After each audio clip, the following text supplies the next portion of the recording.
C'est important que les PS soient ici aujourd'hui. Je trouve que c'était important qu'on ait été à la place de la liberté, qu'il y en avait été devant. Sachez que Jérôme Gage devait être là en tant que secrétaire national à la laïcité, mais il y a eu un empêchement familial dont on ne sait rien.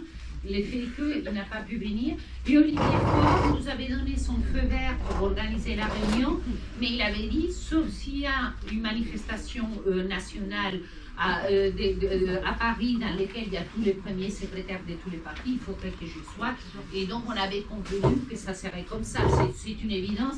On ne peut pas se permettre que les PS ne soient pas représentés dans la manifestation de Paris. Je pense qu'on est tous d'accord.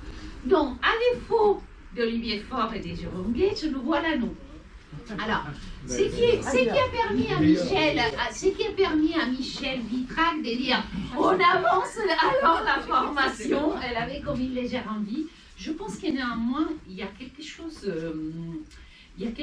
qui on devrait prendre un moment, beaucoup plus court que ce qu'on avait prévu, mais un moment pour se poser la question de la laïcité. Et je pense qu'il faut se poser la question de ce qu'on peut faire en tant que socialiste pour sauvegarder cette laïcité dans laquelle c'est très facile. On est tous d'accord qu'il faut la sauvegarder. Après, il faut faire les travaux pratiques. C'est comme les cours, vous voyez. Donc, qu'est-ce qu'on fait? Parce qu'il a à Conflans, Guy, Mustapha et Paul, avec Joseph, ils ont été samedi à couvrir des affiches du Rassemblement national. Ils ont été couverts le lendemain. Les communistes, ils ont été aujourd'hui à nouveau recollés. Et c'est incroyable parce qu'ils ne disent rien. Ou ils disent des choses que même on pourrait entendre. C'est qui est encore plus embêtant. Parce que tant qu'ils parlaient des fours prématoires, c'était facile parce que c'était un épouvantail. Il suffisait de les écouter pour ne pas avoir envie de voter pour eux. Et là, ce qui est terrible, c'est qu'en les écoutant, c'est compliqué. Donc, qu'est-ce qu'on pourrait faire? Qu'est-ce qu'on imagine qu'on peut faire dans la situation actuelle? Moi, j'étais prof toute ma vie et je peux vous dire que je suis une représentante syndicale et les remontées qu'on a, les WhatsApp du syndicat, il n'a pas arrêté de la journée parce que les profs, ils sont très mal. Parce que soit ils se censurent, soit ils vont faire des cours peur au ventre. Alors moi, ce que je vous propose, c'est un petit échange sur ces sujets-là. Si on décide qu'il faut protéger l'école parce que c'est fondamental, qu'est-ce qu'on peut faire pour protéger cette école? Alors, je propose qu'il y en ait notre première fédérale prenne la parole et qu'éventuellement la passe aux gens. Je ne sais pas si on a besoin du micro, tout le monde. Voilà. Il n'y a pas besoin. Bon. Et je l'arrête là, au bouton, comme dirait. Voilà. Bonsoir à toutes et à tous et vraiment merci d'être là. Moi, je pense aussi qu'il était important qu'on soit nombreux à Conflans dans ce triste 3e anniversaire et surtout qu'on a été percuté par l'attentat qui a eu lieu ce vendredi. Je vous livre juste l'expérience de ce matin puisque, comme le ministre nous l'a accordé, on a eu 2 heures avant de reprendre nos cours pour pouvoir discuter avec l'ensemble de l'équipe éducative et avec le proviseur pour essayer d'organiser justement ce temps de la minute de silence peut-être problématique, surtout dans mon lycée qui a fait un peu la une des journaux puisqu'on a eu des tirs de mortier à 2 reprises et c'est la première fois en 22 ans que ces incidents arrivent 15 jours après la rentrée.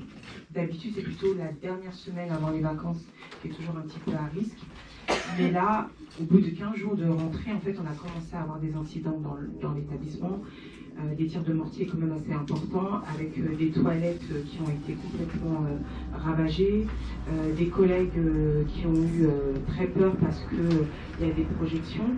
Et dernièrement, on a même eu un jeune qui avait été exclu définitivement, qui est revenu tôt le matin et qui a visé la proviseure adjointe et d'autres collègues. Donc déjà, on était dans une situation où au lycée, c'était dur. Et ce matin, j'avoue que c'était la première fois que j'ai vu certains de mes collègues être complètement anéantis, être en larmes, en disant je ne sais pas comment je vais tenir et comment je vais continuer à exercer mon métier. Il y a même des collègues qui disent je ne sais pas si on va réussir. En fait, ils ont peur que avant vendredi, on ait de nouveau des incidents. Et dans la minute de silence, le professeur avait d'abord proposé qu'on fasse un peu une contextualisation, etc. Et il y a des voix qui se sont levées en disant « mais moi je ne me sens pas capable de le faire. Parce que j'ai peur que ça me mette dans une situation difficile avec les élèves. » Et donc du coup, on a accompagné, on a réussi à faire en sorte que ceux qui ne se sentaient pas à l'aise soient à deux, en binôme, qu'ils ne soient pas laissés seuls face aux élèves. Mais je crois que pour défendre la laïcité, déjà, ce qu'il faut dire, c'est que on nous a supprimé près de la moitié de nos heures de cours en enseignement général, notamment au lycée professionnel. Moi, quand j'ai commencé ma carrière, je voyais mes classes 10 heures par semaine. Donc j'avais 5 heures de français, 3 heures d'histoire-géographie, 1 heure de MC. Aujourd'hui, je les vois 6 heures sur le papier, mais sur les 6 heures, j'ai 1 heure de cours intervention, j'ai 1 heure de classe entière et j'ai 2 heures de demi-groupe. Donc autant vous dire que pour faire 3 matières, français, histoire-géographie et EMC, on a divisé par 2 le temps qu'on passait avec les élèves.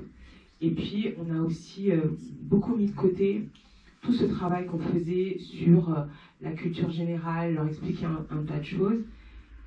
Et le fait est, c'est que il y a beaucoup de collègues qui sont perdus, parce qu'ils ne savent plus en fait comment appréhender ces choses-là. Et je pense que défendre la laïcité, c'est déjà défendre un enseignement où on prend le temps avec les élèves, et dès le plus jeune âge, justement, de construire ces valeurs de la République, ces valeurs de laïcité, etc. Moi, l'année dernière, je leur avais posé la question, je leur ai dit, c'est quoi la laïcité? Et j'ai beaucoup de témoins qui m'ont dit, en fait, c'est une loi contre les musulmans. Et encore, toi, tu es musulmane. Et vous vous rendez compte, parce que j'ai dit, mais non, en fait, la loi de laïcité, c'était bien avant qu'il y ait des musulmans en France, en fait, c'est pas ça du tout. Et quand je leur ai expliqué, ils m'ont dit, ah ouais, ah mais moi on m'a dit que c'était... Et en fait, c'est la représentation qu'ils ont de la laïcité, c'est que c'est forcément contre eux. Et donc je crois il faut du temps pour déconstruire tout ça, et il ne faut pas commencer au lycée, il ne faut pas commencer au collège, et en fait, très tôt, et il faut avoir des temps où on explique ce que c'est que le modèle français, ce que ça apporte en termes de valeurs, et je pense que ça, là-dessus, on est passé à côté, et que du coup, on paye aussi une sorte de... parce qu'à côté de ça, vous avez les médias qui racontent les réseaux sociaux qui racontent n'importe quoi, les gamins ne vont pas chercher la source. Et donc, en fait, ils se nourrissent du premier truc qu'ils ont vu, et après, ils vous disent, mais si, madame, c'est vrai, je l'ai vu sur Internet. Donc, je pense qu'il y a aussi ça, il n'y a pas assez de contrôle, à mon sens, des contenus qu'on a sur les réseaux sociaux, parce que tout et n'importe quoi circule. Et donc, du coup, c'est très compliqué de déconstruire quand vous êtes en concurrence avec quelque chose qui ne s'arrête jamais. Et quand vous voyez vos élèves 1 heure par semaine, voire 1 heure tous les 15 jours, c'est compliqué. Voilà pour ce que je voulais dire, et je vous cède la parole. Merci.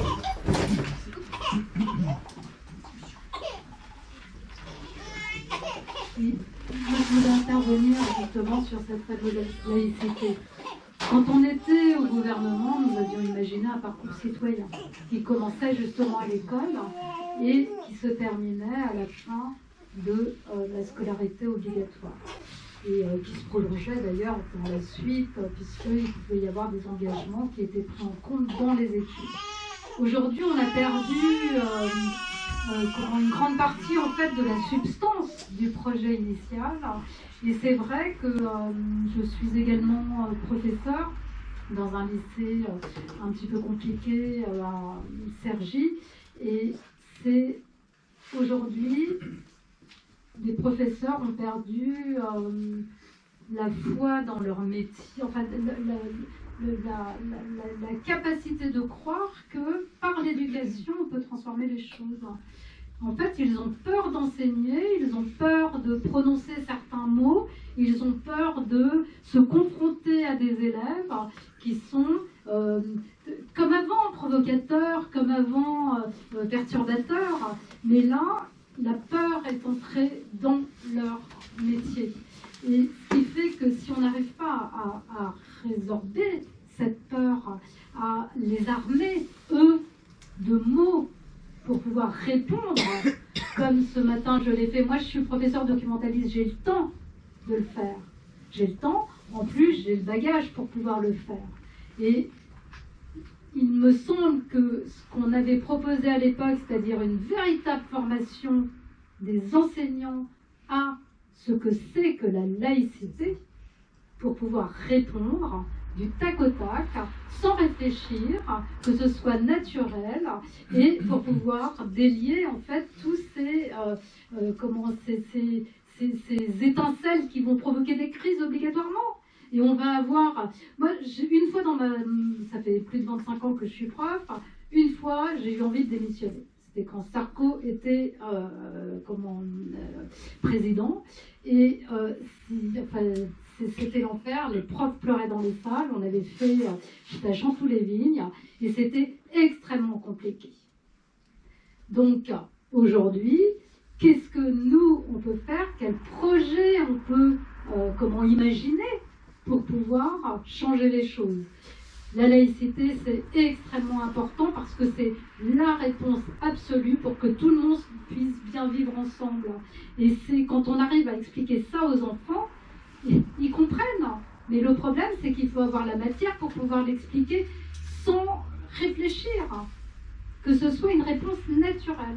Donc voilà, je pense que la formation des enseignants sur le sujet serait extrêmement importante et complètement nécessaire.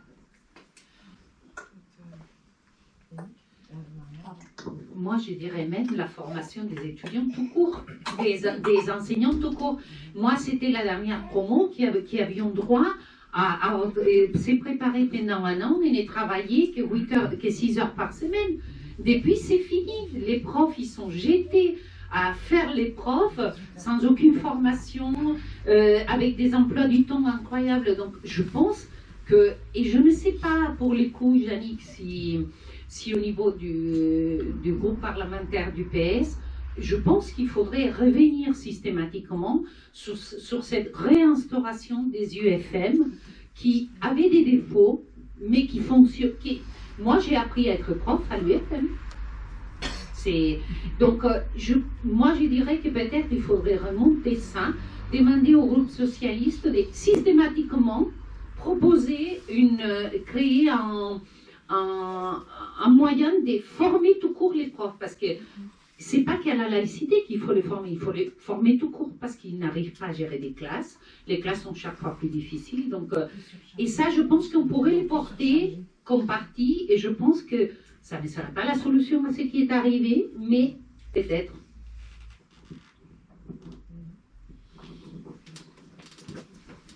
Présente-toi comme ça. Oui, Philippe de Viroflay.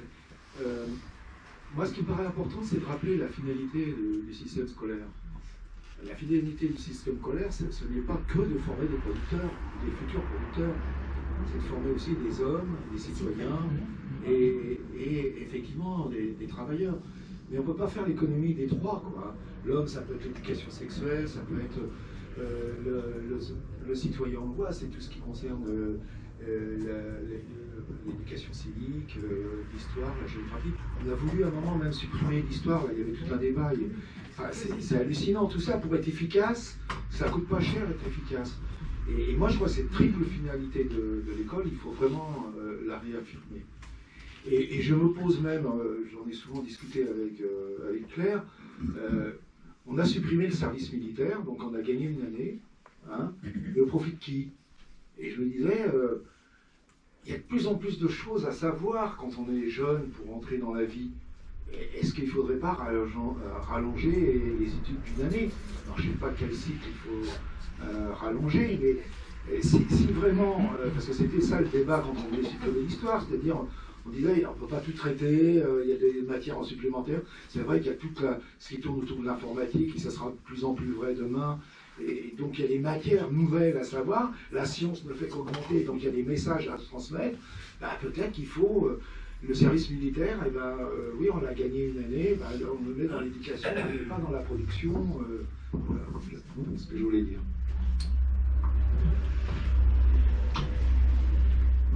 Oui, bonsoir à vous tous. C'est intéressant parce qu'on commence à discuter de la laïcité, mais tout de suite, on en vient à l'école. Or, la laïcité, ce n'est pas que l'école. La laïcité, c'est toute la différenciation et ce qui permet effectivement de vivre ensemble en société dans le respect de chacun. Ce qui doit permettre de distinguer ce qui est du domaine de la sphère privée, où là, chacun a la liberté d'expression et la liberté de conscience. Il peut croire ou ne pas croire, peu importe. Et puis, il y a donc d'un côté la sphère publique, et d'un côté la sphère privée, et de l'autre côté la sphère publique. La sphère publique, c'est toute la sphère de l'État. On parle de l'école, mais la laïcité, elle a toute sa place au sein de l'hôpital, par exemple. On le retrouve très souvent. Combien vous avez de collègues, d'infirmiers, de docteurs au niveau de l'hôpital qui se trouvent confrontés à des personnes qui disent « Non, moi je ne veux pas que ma femme soit suivie par un homme. » Vous voyez ? Donc c'est pas là, il y a un gros travail. C'est pour ça que quand on est intervenu là, j'entends parler de la formation des professeurs. Évidemment que la formation des professeurs, c'est une nécessité. C'est une nécessité. C'est une nécessité pour armer les professeurs. Non seulement qu'ils sachent ce qu'est la laïcité réellement, ce qu'elle apporte à l'ensemble des citoyens en termes de liberté. C'est ça le problème essentiel, c'est qu'on a l'impression que la laïcité prive de la liberté. Au contraire, la laïcité, elle donne la liberté. Et donc ça, c'est un élément fondamental à faire comprendre à l'ensemble des citoyens. Pas uniquement aux professeurs par le biais de l'enseignement.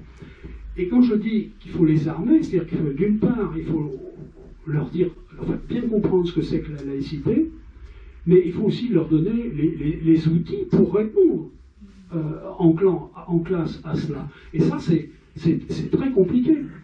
Ça a été répété à plusieurs reprises. Aujourd'hui, on assiste à des professeurs qui s'auto-censurent, mais à haute dose, je veux dire, hein, que ce soit en histoire. Alors maintenant, puisqu'on a introduit, imaginez, on a introduit la vie sexuelle dans l'établissement scolaire. Écoutez, allez enseigner la vie sexuelle dans l'établissement scolaire, quand vous voyez sur l'ensemble des boucles qu'il y a, ou des informations, vous apercevez qu'il y a des problèmes en permanence. Et est-ce que les professeurs sont armés pour cet enseignement ? C'est pas qu'un problème de connaissance du problème, parce que ça, ils savent distinguer. Hein. De ce point de vue-là, je pense qu'il n'y a pas de problème. Mais c'est comment j'enseigne ça. Donc là, il y a un vrai problème. Mais encore une fois, bien comprendre que la laïcité, certes, elle passe par l'école et on y est venu directement, mais ça concerne bien l'ensemble du fonctionnement de l'État. Et moi, ce qui m'inquiète par rapport à tout ça, c'est qu'on est dans un phénomène qui aujourd'hui est un phénomène sociétal.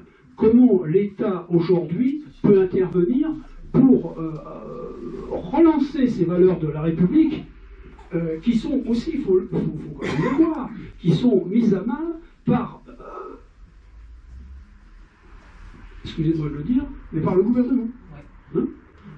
On a une République qui est de plus en plus une République en miettes. Alors comment vous voulez, avec une République en miettes, arriver à faire passer les valeurs de laïcité? Ouais. Et moi, il y avait une phrase qui est ancienne maintenant, mais qui est assez classique par rapport à ça, c'est le droit à la différence, oui, la différence des droits, non. Ah ouais. Bien, mes camarades, d'abord bonsoir à tous et tous. Moi, je suis super content d'être venu jusqu'à vous ce soir. Les visages qui me sont connus, j'en découvre d'autres. C'est aussi pour ça que j'aime bien aller dans les fédérations. Parce que c'est toujours très intéressant d'être sur les territoires où vous évoquiez les problèmes de vos territoires. Parce que quand on est ici, j'étais il n'y a pas longtemps à Nevers, j'ai été aussi en Bretagne, c'est toujours intéressant de regarder, notamment sur les questions éducatives, comment c'est vécu sur les territoires. Alors il y a des différences, bien évidemment, Mais quand même, mes camarades, il y a quand même de très très fortes convergences et il y a quand même des points communs. Donc moi, très content et je remercie ma complice des débats au Conseil régional et votre première secrétaire fédérale avec qui nous menons de beaux combats. Difficiles, on en reparlera tout à l'heure dans la formation sur la question de la région Île-de-France et notamment la question des lycées, qui n'est pas un petit sujet, vous vous en doutez bien. Et je suis très heureux qu'on évoque cette question, du coup, j'ai une pensée pour Jérôme évidemment, j'espère que tout va bien pour lui, sur ces questions de laïcité. Et je voudrais commencer par une phrase, parce que Claude, que je salue aussi, évoquait à l'instant l'école. Moi j'ai trouvé un jour une phrase dans un bouquin qui m'allait bien, qui était « La République n'est plus laïque si l'école ne l'est pas ». Et je trouvais que, quelque part en tout cas, ça me parlait. Et ce qui se passe aujourd'hui, au moment où on se réunit ce soir, moi je suis inquiet. Alors je suis de nature optimiste, mais mes camarades, je suis inquiet. Je suis inquiet de voir un peu la tournure que notre société prend, de voir qu'on a des enseignants qui sont lâchés, qui sont abandonnés par l'institution, parce que la réalité c'est ça, vous en avez parlé les uns les autres. Aujourd'hui, nos enseignants sont maltraités, ils sont abandonnés par la hiérarchie. C'est pas à vous que je vais l'apprendre, mais rappelons-nous comment Samuel Paty a été quand même très peu soutenu par l'administration dans ce drame. Et là-dessus, vous évoquiez tout à l'heure la question de la formation, mais bien sûr, moi j'avais fait un sondage, j'ai été inspecteur d'éducation nationale, il n'y a pas si longtemps que ça, j'avais fait un sondage auprès d'enseignants qui étaient pour la première année en classe, en leur demandant qu'ils donnent une définition de la laïcité. J'étais stupéfait. Ils ne savaient pas ce que c'était. Et c'est bien normal, parce qu'ils n'étaient pas formés pour cela. Et même quand on est formé, il faut ensuite créer des situations pédagogiques où justement, parce qu'aujourd'hui, vous le savez bien, les enseignants qui se retrouvent avec des questions qui ne sont pas simples. Quand vous avez, j'entendais encore France Info ce matin, un élève qui dit à son prof, mais dans le Coran, du coup, le Coran, il faut appliquer le Coran à l'école parce que c'est la religion qui finalement prône le plus la paix, le vivre ensemble. Bon, quand on est enseignant et qu'on démarre, et même parfois pas forcément quand on démarre, quand même pas rien ces sujets-là. Alors que, et Claude a abordé le sujet à l'instant, il y a quand même pour nous socialistes, la laïcité, elle est constitutive de notre identité. Enfin, la laïcité, c'est qui? Moi, quand j'entends Pécresse, quand j'entends Le Pen, quand j'entends Ciotti nous donner, à nous, militants socialistes, des leçons de laïcité, je me dis, mais qu'est-ce qu'on a raté, nous? C'est-à-dire qu'à un moment donné, politiquement, on s'est laissé déposséder, merci. On s'est laissé déposséder de ce qui est un des piliers de la République. Enfin, la République est indivisible, laïque, démocratique et sociale. Elle est laïque. Et nous, en tant que socialistes, historiquement, c'est nous. Enfin, Aristide Briand, c'est nous, quoi. Donc, la laïcité, c'est pas les autres. La laïcité, c'est nous. Or, aujourd'hui, les principaux discours qu'on entend au sujet, c'est pas de chez nous qui viennent. Ça veut dire que nous, politiquement, parce que c'est ça qui est intéressant, et pour aller dans le sens de ce que dit Marianne, comment nous, militants socialistes, on s'empare à nouveau de ces questions-là. Et donc, il y a quelque chose, je relisais encore justement les débats à l'Assemblée nationale en 1905. C'est très intéressant parce que finalement, la laïcité, pour pouvoir rassembler, elle a commencé par séparer. Elle a séparé l'Église de l'État. Les églises. À l'époque, c'était ça. La loi dit les églises. Dit les églises. Mais du coup, la laïcité, non mais je t'en prie, mais tu as raison. La laïcité, elle a commencé par séparer pour mieux rassembler. Et qu'aujourd'hui, je crois que vous l'avez dit les uns les autres, le terrible constat qu'on fait, c'est que la laïcité est vécue comme étant anti-religieuse. Ce qui est quand même incroyable. C'est quand même incroyable. On est un des seuls pays au monde au sein duquel chacun peut vivre sa foi dans la sphère privée, comme c'était évoqué à l'instant, très librement. Dans la sphère publique Et donc, aussi. et dans la sphère publique évidemment aussi. Et donc, finalement, c'est le talisman, j'ai envie de dire, c'est la pierre angulaire du pacte républicain. C'est pour nous, socialistes, un élément fondamental, qui aujourd'hui est maltraité et qui est menacé. Et je voulais en venir là-dessus sur mon deuxième point, c'est que mes camarades, aujourd'hui, il y a un intégrisme religieux qui s'attaque à ce principe-là, parce que cet intégrisme religieux combat les valeurs de la République. Je veux dire, aujourd'hui, vous avez cet intégrisme-là veut détruire les valeurs de la République et veut finalement, et c'est là qu'il y a un problème, parce que quand on regarde un peu les plus grands conflits qu'il peut y avoir dans notre histoire, à chaque fois que la religion a voulu s'emparer du pouvoir politique, c'est là qu'il y a eu problème. Enfin, l'Irlande du Nord, par exemple, parce que moi j'ai beaucoup étudié le conflit en Irlande du Nord, l'Irlande du Nord, à la base, c'est un conflit religieux. Regardons ce qui se passe en Afghanistan, regardons avec toutes les atteintes que ça génère. Parce que c'est ça, finalement, le dogme, c'est ça. C'est la suppression, c'est l'éradication de la liberté de conscience. C'est ça qui est en jeu. Et donc, c'est évidemment pour nous un combat. Et je pense que pendant trop d'années, on a considéré que finalement, la partie était gagnée, que la laïcité, elle était là, que tout le monde la respectait. Non, non. Il y a des gens aujourd'hui, les terroristes qui viennent d'assassiner l'enseignant comme celui d'il y a 3 ans, ce sont des gens qui refusent ces principes républicains. Et donc, nous avons, nous, un véritable combat à mener. Alors, comment il faut le mener? Parce que c'est ça l'enjeu. Moi, je pense que d'abord, vous allez peut-être me trouver un peu vieux schnock, mais je pense que déjà, ça commence par nous. C'est-à-dire qu'il faut déjà qu'on forme nos militants. Parce que lorsque moi je suis rentré au PS, ça fait pas si longtemps que ça quand même, mais un peu quand même, en 1988, 9. Il y en a qui n'étaient pas nés ici. Il y en a qui n'étaient pas nés. Vous savez quoi? Quand je suis arrivé au PS, on m'a remis un fascicule. On m'a remis une brochure. Et dans cette brochure, il y avait l'histoire du parti, des origines jusqu'à nos jours. Et dans cette brochure, on présentait tous les grands leaders, les femmes, les hommes, Louise Michel, etc. etc. J'avais ça. J'avais aussi quelle était l'organisation du parti. J'avais aussi les grands principes de la gauche, les grands principes des socialistes, l'histoire de l'école de la République. J'avais ça. Et donc j'ai bouquiné ça. La question de la formation des militants, elle est absolument déterminante. Deuxième élément, on a aussi au niveau du parti, et moi j'essaie de le faire au niveau national avec Dié, moi dans mon domaine qui est le mien sur l'éduc, c'est aussi travailler avec les partenaires de l'école. Il faut qu'on soit des partenaires crédibles de l'école. Et ça signifie que, eh bien, il faut rester en contact avec les enseignants, avec les organisations syndicales, quelles qu'elles soient, hormis ceux qui sont hors champ de la République, évidemment. Il faut qu'on soit en contact et en relation avec les associations de parents d'élèves. C'est quelque chose qui est capital. Moi, j'ai vu, comme vous, tristement, le week-end dernier, les parents d'élèves de Zemmour élus dans les conseils d'école. Parce que ça y est, l'entrisme, il est là. Ils ont décidé, et j'ai vu la campagne vidéo des représentants des parents d'élèves de Zemmour, pardonnez-moi, je vais être très vulgaire, c'était à gerber.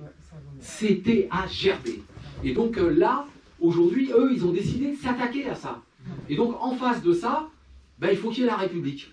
Il faut qu'il y ait la République, il faut qu'il y ait des femmes et des hommes porteurs de ça, dans ce combat, parce qu'aujourd'hui, il y a un entrisme qui est fait, et il y a des gens qui veulent arriver au pouvoir demain sur ces valeurs-là, en reniant les valeurs de la République. D'ailleurs, mes camarades, dans le combat politique, moi je n'oublierai jamais les propos d'un ancien président de la République, Nicolas Sarkozy, qui disait à Latran, dans un discours à Latran, qui disait, j'ai appris par cœur sa citation, jamais donc les instituteurs ne pourront remplacer le curé. Enfin, franchement, un président de la République qui balance, pardonnez-moi l'expression, une telle expression. Et donc, on a aussi un sujet au plus haut niveau de l'État. Moi, il y a quelque temps, quand Blanquer fait voter au Parlement la loi qui permet, qui rend l'école maternelle obligatoire. Non pas pour scolariser les 3 ans, ils étaient scolarisés à 98%, sauf à Mayotte, et puis sauf encore dans quelques endroits. Mais tout simplement parce que ça a obligé les collectivités locales à financer les maternelles privées. Enfin, quand même, c'est quand même incroyable. Moi, je sais pas, mais à un moment donné, la réalité aujourd'hui, c'est que l'enseignement privé, quand même confessionnel à 98%, il est quand même, les camarades, on est le seul pays au monde dans lequel l'enseignement privé est financé à hauteur de 73% sur les deniers publics. C'est-à-dire qu'on est le seul pays au monde qui finance son principal concurrent. Parce que c'est ça la réalité. Aujourd'hui, le privé, il mange la laine sur le dos du public. Et donc, le sujet, c'est celui-là. Le sujet, c'est celui-là. Et nous, on le voit avec qui à la région. Pécresse, elle arrose les lycées privés. Et elle nous dit, ah bah ouais, mais vous comprenez, ils ont le droit aussi de réussir. Faut pas faire de différence. Faut pas faire de différence, mais si on donnait l'argent quand même au lycée public, pourquoi les parents ils s'en vont en ce moment? Parce qu'ils pensent que dans le public, leurs enfants ne réussiront pas. Ils pensent que leurs enfants... Et comment leur reprocher? Ils veulent que leurs gamins réussissent. Ici, on veut tous que nos enfants, moi mes petits-enfants en l'occurrence, réussissent. Donc le sujet, c'est bien celui-là. Donc commençons déjà par réhabiliter l'enseignement public, commençons à réhabiliter l'image des enseignants, et j'en reviens donc au sujet, parce qu'il y a un affaiblissement de la fonction enseignante aujourd'hui. Parce qu'il y a quand même quelques années, des assassinats d'enseignants, ça n'existait pas. Enfin, on n'avait jamais vu ça. Enfin, l'enseignant était, si je puis dire, au sens laïque du terme, il était sacralisé. Il était sacralisé. Un enseignant, on n'y touchait pas. Déjà, on ne venait pas l'engueuler à l'école. Déjà. Bon, parce que là aussi, quand même, on vit aujourd'hui dans un monde, et je ne vous parle pas des réseaux sociaux, ça a été évoqué tout à l'heure.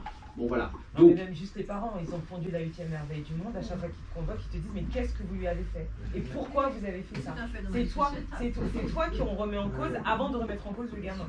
Donc, il faut, au niveau des enseignants, il faut, nous, déjà, il faut qu'on forme les militants sur ces questions-là. Les enseignants doivent être reconsidérés, relégitimés, replacés au cœur d'un projet de société. La réalité, c'est là. Il faut aussi que les politiques, qu'on retrouve un discours politique sur le sujet. Moi, j'aime bien comment Jérôme, il n'est pas là ce soir, mais moi, j'aime bien comment Jérôme, il aborde la question. Parce que il faut toujours, et dans nos discours politiques, je pense, dans les arguments, il faut qu'on positive. C'est-à-dire, il faut qu'on montre la plus-value, ce que ça représente pour chacune et pour chacun.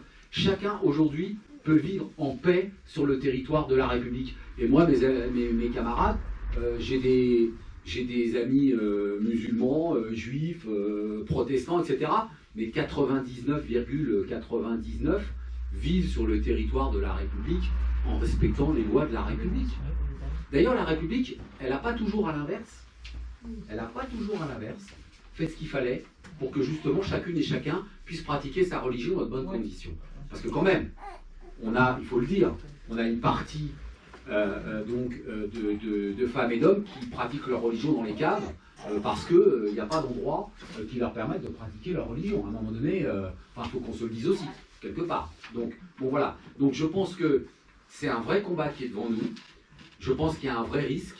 Et c'est pas la droite, c'est pas l'extrême droite qui va sauver la République et qui va défendre les principes de laïcité.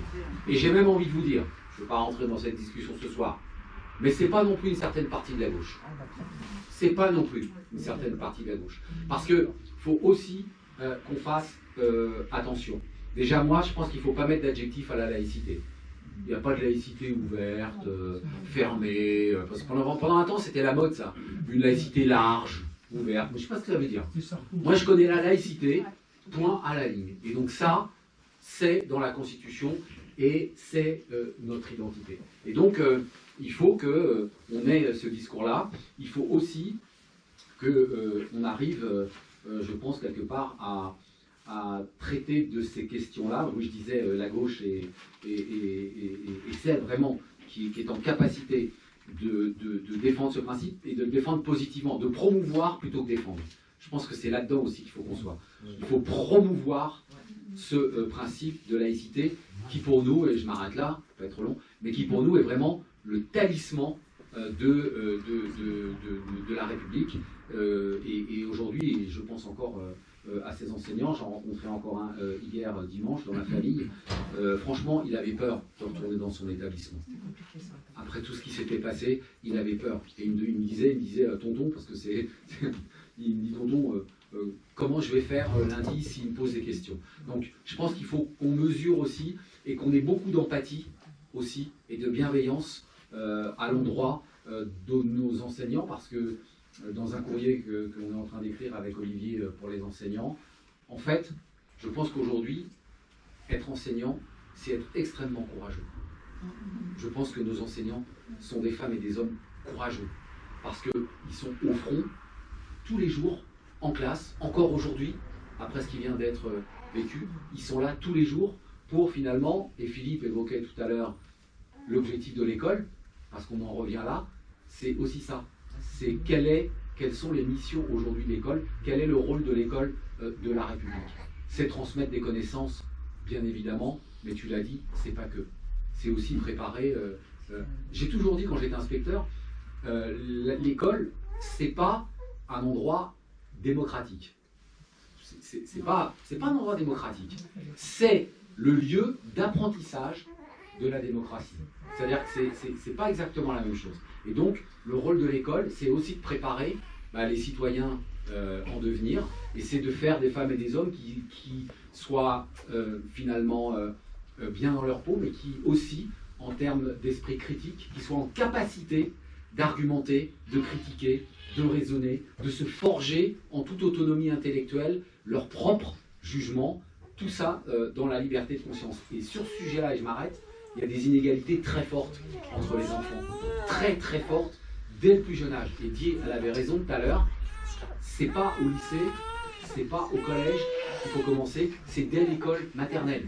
Dès l'école maternelle, ces principes de laïcité, ça se travaille, non pas en disant aux enfants de 3 ans, moi j'ai été de 15 ans en maternelle, on va pas dire aux enfants, on va étudier la laïcité, non, vous l'avez bien compris, mais c'est dans la vie de la classe tous les jours, c'est dans des principes de vie ensemble, c'est par exemple, je m'arrête parce que sinon je vais trop bavard, mais la laïcité par exemple, la laïcité, mes camarades, sur la question de la scolarisation des enfants porteurs de handicap, c'est quand même incroyable ça, c'est-à-dire que travailler ces questions de l'altérité, de la différence, non pas comme un danger, non pas comme une menace, mais comme une source d'enrichissement personnel. Je m'enrichis au travers de l'autre parce que précisément il est différent de moi. Et ça, c'est notre conception de la société, nous socialistes. Nous sommes pour une société de l'altérité et de la différence. Et ça, c'est un vrai clivage avec la droite. Nous, on n'est pas pour une société de l'entre-soi, de l'individualisme et du repli sur soi. On est pour une société et pour une école, donc, de l'émancipation, de la coopération et aussi de la bienveillance. Et ça nous différencie profondément. Donc vous voyez qu'on a de grands enjeux, ce sont aussi de beaux enjeux, politiquement. Quand on est un militant politique, moi je trouve en tout cas que ce combat-là, c'est certainement le combat qui finalement relie tous les autres. Les inégalités, la mixité sociale et scolaire, c'est celui-là. Vraiment. Merci.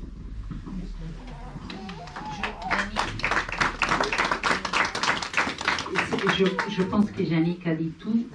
Je voulais juste, excusez-moi, vous rappeler quelque chose. En 1971, un prof gagnait 2,8 fois les SMIC. Je commençais comme prof en gagnant 1 300 €. Et puisque je crois que les salaires, c'est la juste rémunération du travail, parce que j'ai une conception très claire là-dessus, je pense que les partis socialistes s'honoreraient à utiliser une fois tous les X temps sa niche parlementaire pour demander une vraie revalorisation des salaires des profs, une harmonisation avec les profs européens. Je veux dire, je viens de l'Espagne, les profs espagnols, ils gagnent plus que nous. Et on est un pays, on est entre guillemets du tiers-monde, nous, hein. Ils gagnent plus que nous. Donc ça, c'est pas possible. Je ne crois pas si bien dire, pour aller exactement ce que tu es en train de dire. Vendredi dernier, le groupe des députés socialistes ont proposé un amendement sur le budget 2024 pour justement revaloriser les enseignants. Vous vous doutez bien quelle a été l'issue de l'amendement, n'est-ce pas, de la part de la droite, parce que moi Macron c'est la droite, hein, donc de la droite, y compris d'ailleurs de l'extrême droite. Mais il faut les proposer systématiquement. Mais bien sûr. Et puis quand on sera en responsabilité, il faudra le faire. Oui. Faudra faire ce qu'on promet en général. J'ai envie de dire. On dit ce qu'on fait, puis après on fait ce qu'on dit, c'est mieux. Ça avait été fait. Il faut peut-être en dire un peu moins, en promettre un peu moins, Tu as raison. comme certains, Je suis bien d'accord avec toi. Je pense que... et le faire, parce que lui, il n'a rien fait, Non, mais- il avait dit. Alors, pour les enseignants, Oui. j'étais... Oui. Pour les enseignants, on peut... Il avait également faire voter les Non, mais étrangers. on peut dire, moi J'attends toujours. j'ai plein de griefs à l'endroit Oui, du quinquennat de François Hollande, Sur comme les vous. enseignants, il a fait Mais plein de choses. pour avoir travaillé pour lui ces questions-là, pendant son quinquennat, avant et pendant, franchement, en tant que militant socialiste, mes camarades, C'est lui qui a fait les plus. on peut être fiers Ouais, sur la vraiment. question de l'éducation. Il a D'ailleurs, vraiment les fait. responsables syndicaux me le disent encore, Encore nationaux, ils me le disent encore. C'est-à-dire que nous, en fait, ce qui s'est passé sur l'éduc, en 3 phrases, on n'a pas eu de bol. Pourquoi ? Quand on arrive aux responsabilités en 2012, Sarkozy vient de supprimer 80 000 postes quand même. Hein. 80 000. Hein. Bon, les UFM, bref, il a tout supprimé.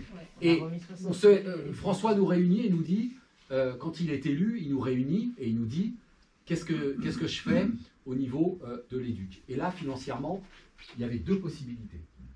Soit il créait des postes, parce qu'ils venaient d'être supprimés ces postes, soit il revalorisait les enseignants, sans rien leur demander en échange.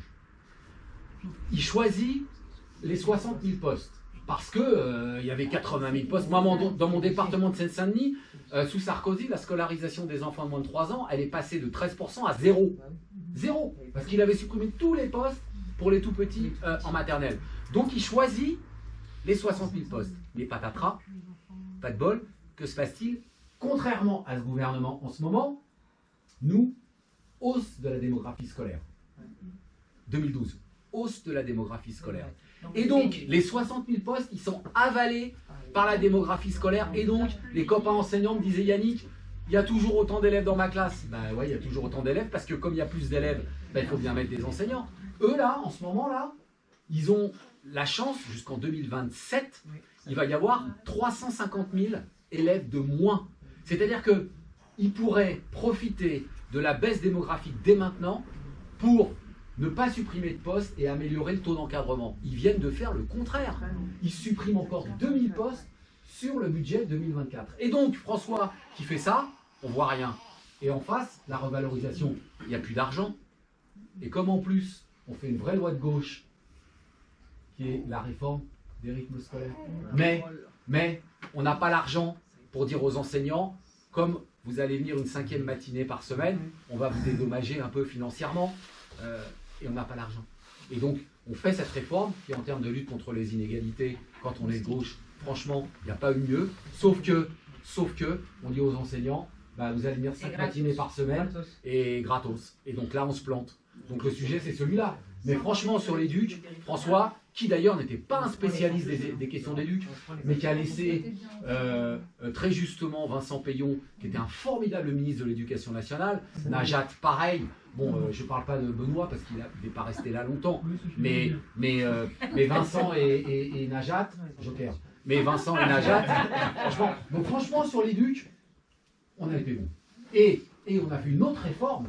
Il y a 2 réformes de gauche. Franchement, quand on est de gauche, Il fallait bien qu'il y en aille. il y avait... voilà, Pourtant, le président, il y en avait avait un paquet quand même. il y avait la hein, réforme le des président. rythmes et il y avait la réforme du collège. Oui. La réforme du collège qui disait quoi ? Elle disait, c'est simple, les sections européennes, les sections bilingues, on voit bien que c'est l'entre-soi scolaire. C'est-à-dire qu'aujourd'hui, il y a de la ségrégation, bien sûr, sociale dans les établissements scolaires, mais vous avez des établissements scolaires dans lesquels vous avez la diversité socio-écologique, mais c'est l'établissement scolaire qui crée de la ségrégation entre les élèves. Il y a un rapport du CNESCO de 2019 qui dit que 45% des collèges produisent de la ségrégation à l'intérieur de l'établissement en termes de filière. Bon, Najat, elle dit quoi ? On balance tout ça et on fait une seconde langue pour tous les élèves de 5e. Franchement, quand on est de gauche, qu'on est socialiste, elle vient au bureau national du parti. J'y étais. Quel souvenir. Je l'ai souvent raconté, toi tu le sais. Elle vient au bureau national du parti, elle présente le projet pour les 5e, elle se fait, mes camarades, désosser. Et notamment par un Premier ministre dont je tairai le nom, que j'aimais bien, qui était prof d'allemand, j'en dis pas plus, et qui lui dit non mais hey, tu te rends pas compte toi, et les filières d'allemand première langue, et tout ça, et les bilangues, et les européennes, non c'est pas possible. Najat elle est ressortie, elle était par terre. Camarade, à Solferino. N'empêche qu'elle a réussi à le mettre en place. À un moment, ben, elle n'a pas réussi parce que en plus, du coup, ça a été marche arrière et du coup, ben, ça s'est pas fait. Et aujourd'hui encore, non, la deuxième langue en 5e, ça s'est pas fait. Et on a toujours aujourd'hui les filières européennes, les filières, bilangues, etc. C'est 5e la deuxième langue. Donc à un moment donné, il faut que nous aussi, socialistes, 5e la deuxième langue. Ou alors, Natalia qui a fini par le faire. Moi, mon fils, ah non, mais c'est pas partout, hein. C'est pas partout. Ah non. Alors, je sais parce que ma petite fille, je vais vous voir, elle est dans un bahut, je dirais pas où, mais c'est pas à Paris, hein. Elle est à Amiens, dans l'Ouest. Elle a, dans la Somme, pardon. Elle a, dès la 6e, de langue vivante. Mais c'est pas partout. Non, c'est pas partout. C'est toujours en 4e, mais il y a des bahuts qui le font parce qu'ils jouent avec les horaires, etc. Mais pour dire que il faut que nous aussi, quand on est en responsabilité, bah, effectivement, on dit ce qu'on va faire, mais quand on y est, les camarades, on fait ce qu'on a dit. Parce que là, on perd notre électorat. Là, les gens disent, terminé, hein. Surtout si on finit par la déchéance de nationalité. Et la loi travail. On est tous d'accord. C'est le monsieur qui était interviewé dans le GDD ce dimanche-là. Manuel, je sais plus comment. Ça commence par D, ça finit par S. Par S, ouais.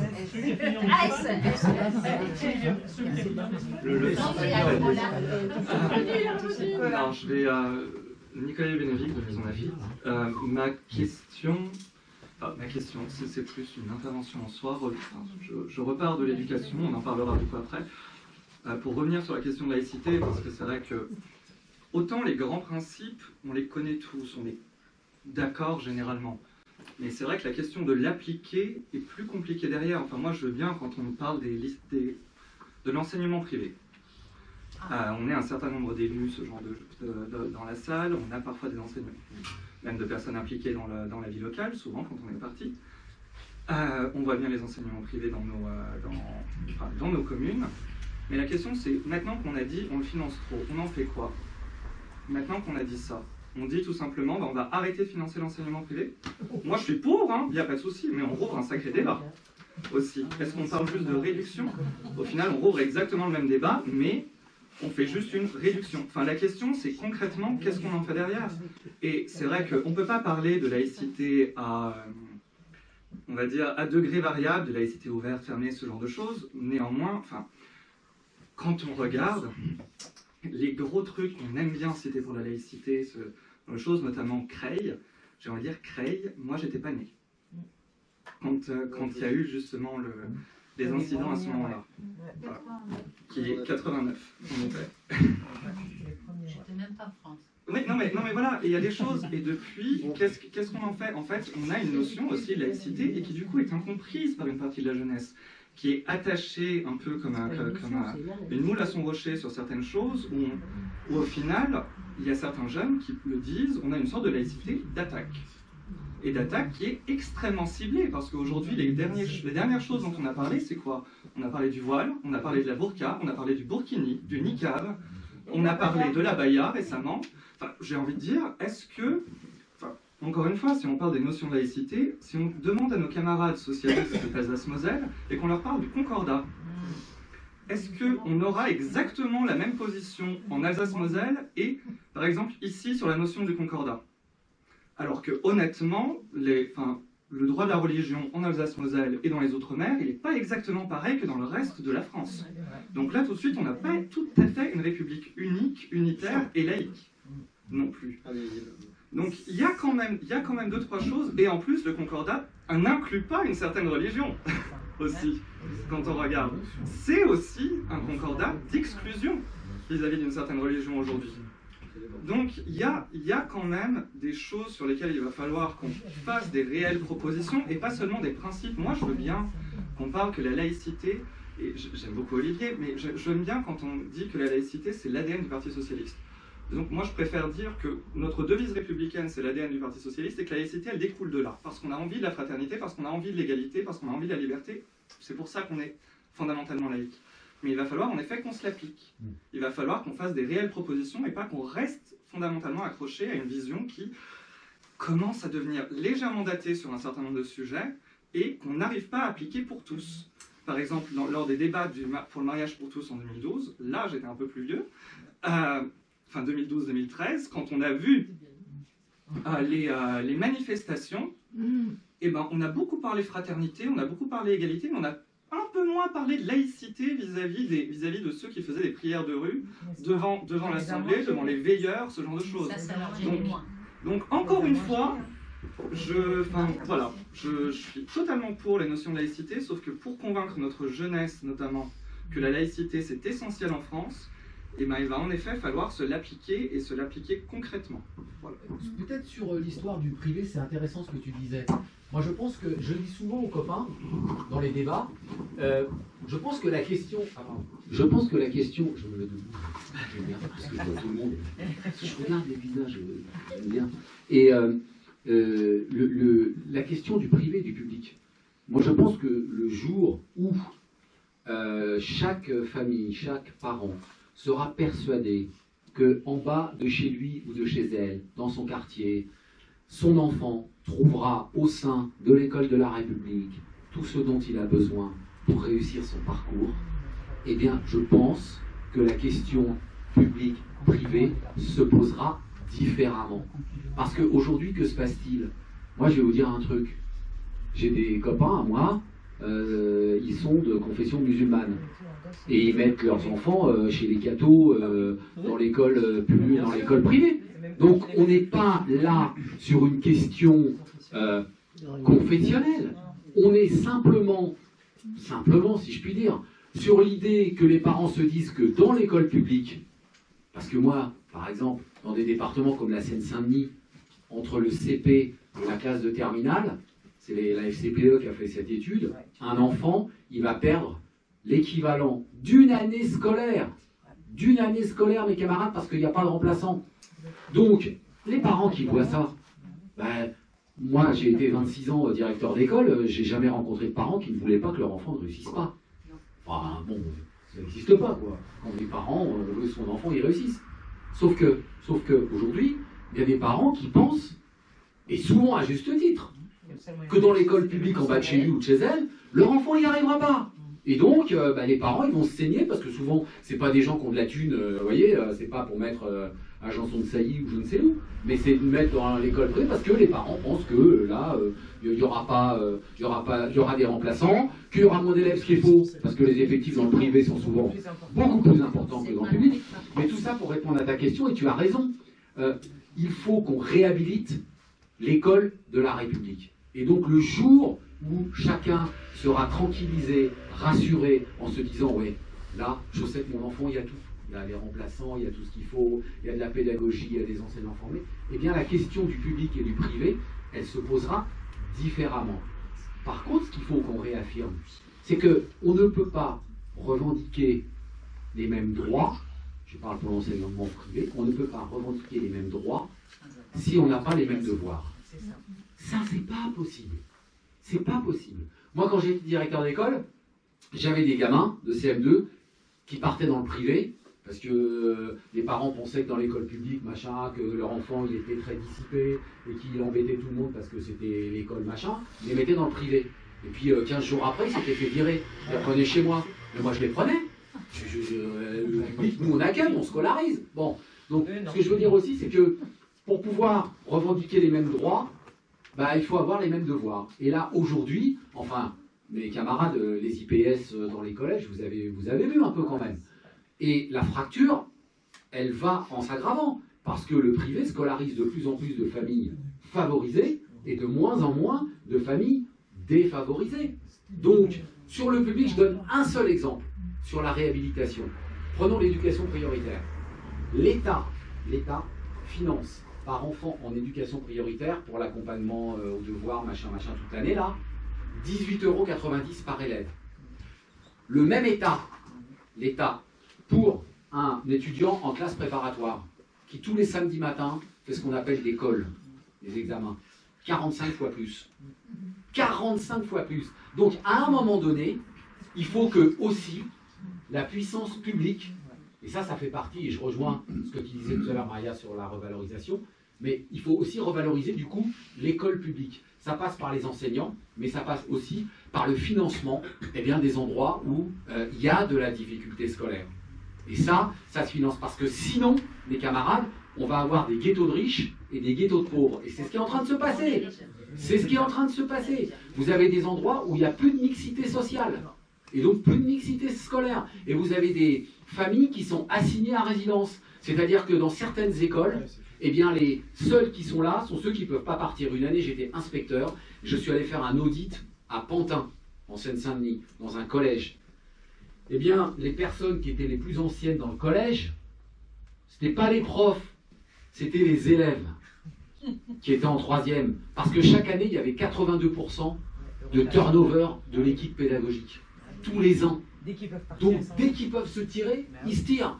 Et donc, finalement, et quand on connaît le rôle, la place et l'importance de la stabilité pédagogique d'une équipe en termes de climat scolaire et de réussite des élèves, on peut s'interroger. Donc, ce que je veux dire, voilà, c'est un sujet... Il faut arracher les micros, Yannick, parce que c'est trop intéressant.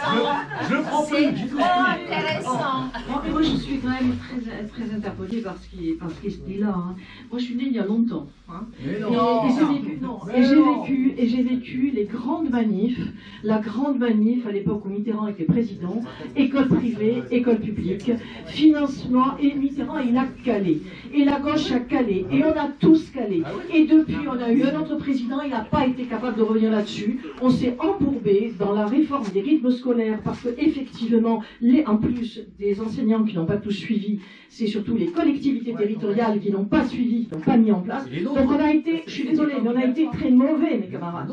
Donc moi, j'ai été institutrice aussi dans une vie antérieure, et je peux vous dire que je suis toujours sur la position financement public pour les écoles publiques. Et si on veut arrêter cette ségrégation, si on veut que ça s'arrête un jour, il va falloir revenir à ça. Et c'est à ça qu'il faut qu'on s'accroche, nous, aujourd'hui. Parce que, effectivement, je suis élue aussi sur des quartiers prioritaires où ils sont complètement assignés à résidence, où ils sont assignés à l'école du quartier, où ils sont obligés de supporter les deals sous la fenêtre, où ils ne peuvent pas changer d'appartement parce qu'il n'y a pas de place ailleurs.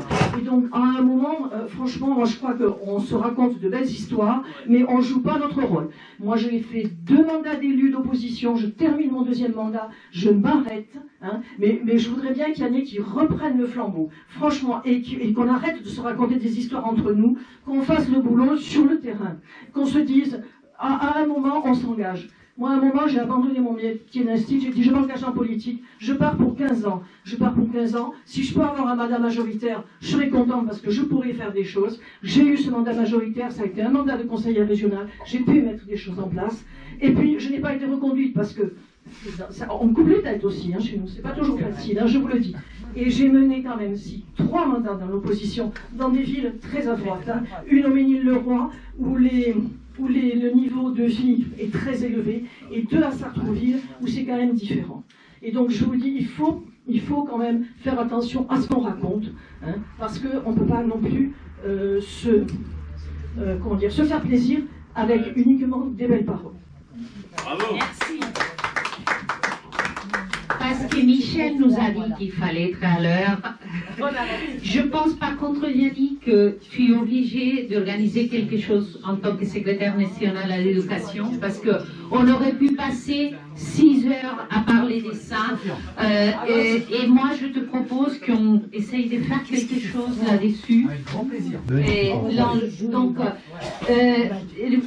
Nicolas, on va installer, parce qu'on a fait une formation, on va faire une formation qui est pour les élus, mais pas que pour les élus, tout le monde peut y rester.